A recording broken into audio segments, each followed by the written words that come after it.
I've been a taxi driver for over 20 years. I know every street in the city. And in the end, life has taught me how to deal with any type of passenger.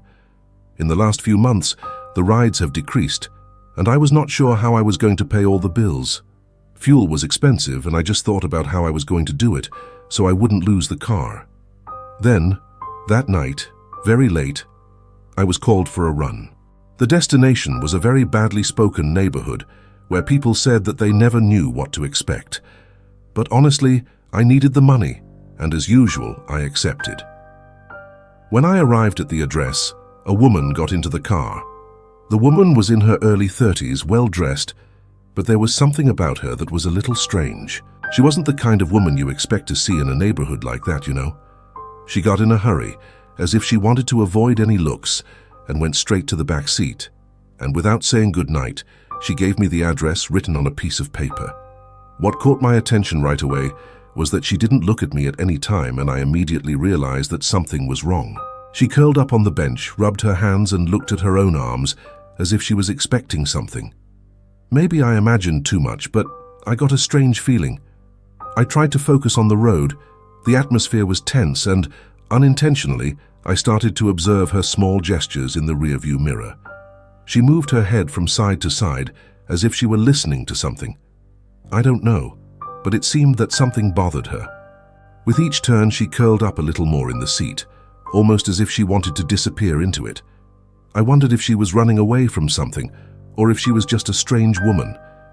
But what intrigued me the most was the way she looked at her arms. She was running her hand lightly, as if checking if anything appeared. I couldn't see all the time in the rearview mirror because it was dark, but I could see through the arrows of the streetlights that brightened the car. A few minutes passed and I couldn't hold back my curiosity and tried to ask if she was okay, but she only mumbled something that I couldn't understand.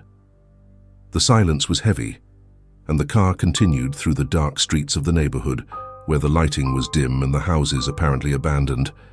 I started to think that maybe she didn't speak my language, that maybe someone else called for her, or she just wanted to be silent.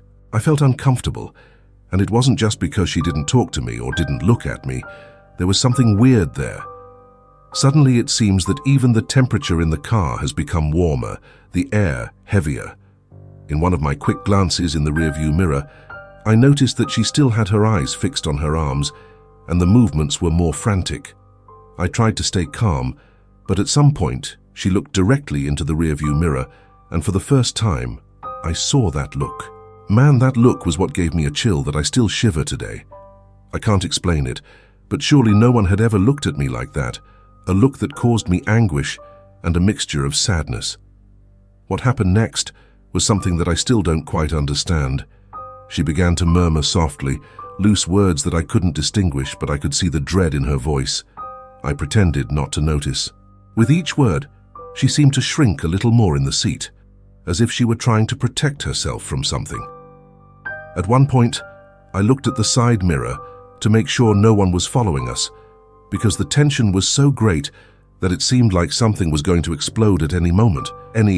Silence was present again for some time, until suddenly she let out a low, inexplicable scream, a sound that came from the back of her throat and bent forward, almost touching the front seat with her head. I was scared. I asked what had happened and if she was okay. She didn't answer me, she just nodded. I tried to accelerate the car. I thought about turning around, but something held me back. What was I doing? It was just a woman who was possibly going through something difficult, and maybe I was impressed for nothing, creating theories in my head, right? But what was happening was very strange. She stopped moving for a while, and I thought she had finally calmed down, but then she looked at me again, this time wide-eyed, as if she saw something behind me.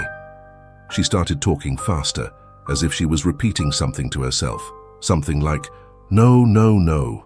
And for a moment I thought she was delirious, until we stopped at the traffic light and she lifted the sleeve of her coat, and that's when I saw it. There were on his arms something that looked like marks from recent cuts, but the strangest thing was that these marks seemed to move as if they had a life of their own. I was no longer sure what I was seeing, but it didn't seem normal. She pulled the sleeve of her blouse down quickly, as if she had noticed I was looking, and stared at me once more. That's when I made the decision to stop the car. Something inside me told me that I shouldn't continue. I stopped the car suddenly. The braking was so strong that she got scared. I didn't know what was happening, but that feeling of alert didn't leave me. The silence in the car was overwhelming, as if time had stopped. I just looked at her, trying to understand what was going on, and then I realized she was shaking. It wasn't just a slight tremor. It was something stronger, as if her body was trying to escape something she couldn't control. She looked at the car window, then at her own arms again, and began to pant, as if she was having trouble breathing. But suddenly it seemed as if nothing had happened. I felt my heart pounding in my chest. The tension was unbearable, and I didn't know what else to do. That's when she suddenly leaned toward me again and said to me in a low, barely audible tone, "Don't touch anything." That took me by surprise. I didn't know if she was talking to me, but her voice trembled and fear was stamped on her face. Before I could ask her what she meant, she quickly opened the car door and got out. I didn't even have time to understand properly. She quickly went to the sidewalk, looking at both sides of the street as if she was afraid of something. I stood there in the car, frozen, not knowing what to do. What was that? What was happening to her? And most importantly, what was happening to me? For a moment, I thought she was just going to disappear into the darkness. But then, just like that, she stopped, looked back, and stared at me for a few seconds. I stood there motionless, watching her walk away. I didn't know if I should call the police, if it was just some kind of outburst, or if I was simply getting carried away by the tension of the moment. But the feeling that something was wrong didn't leave me. When she disappeared from sight, I hesitated to start the car, but something pushed me away. I didn't want to stay longer in that neighborhood. What was supposed to be a simple race had turned into a nightmare. I went without looking back, but inside I was panicking. Those marks on her arm were still in my mind, moving as if something was trying to come out of her. I couldn't understand what that was, and her phrase still echoed in my head. "Don't touch anything." I was going home, trying to convince myself that it had all been just a weird episode, something I could forget. But I could barely drive. I had horrible thoughts, and I had an internal struggle inside me, one wanting to go back to the place I left the woman, and the other begging to leave this madness behind. These thoughts kept hammering in my head, and the only thing I could think about was the woman, her marks, her strange behavior. It didn't make sense, but everything seemed connected somehow. I was already starting to get paranoid, but something told me that I couldn't just ignore it. The feeling that there was something, and that I needed an answer, did not leave my head. And as much as I tried to rationalize the situation, the feeling that something was wrong only increased. During the journey, the idea of returning to that neighborhood did not leave my head. I knew that if I went there, I could be getting into something much bigger than I imagined. But on the other hand, I also knew that I couldn't leave this situation open. And if I let myself be carried away by the moment, I didn't see too much. After all, it was kind of dark. And I looked in the mirror of the car. What if the woman was just a disturbed creature in need of help?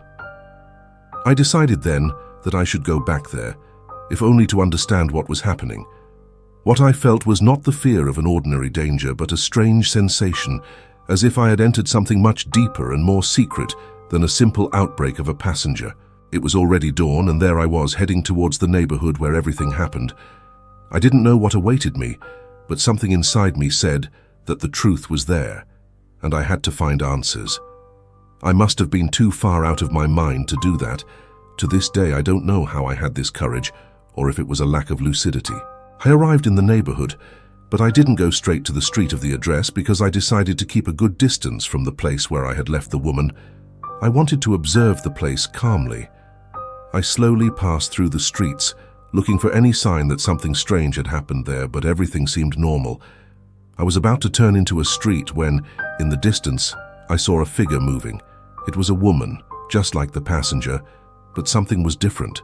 She was standing in front of an old house, staring in my direction, not moving, as if waiting for me to see her. I tried to ignore it, to move on, but I couldn't. She was standing there, as if she were waiting for someone.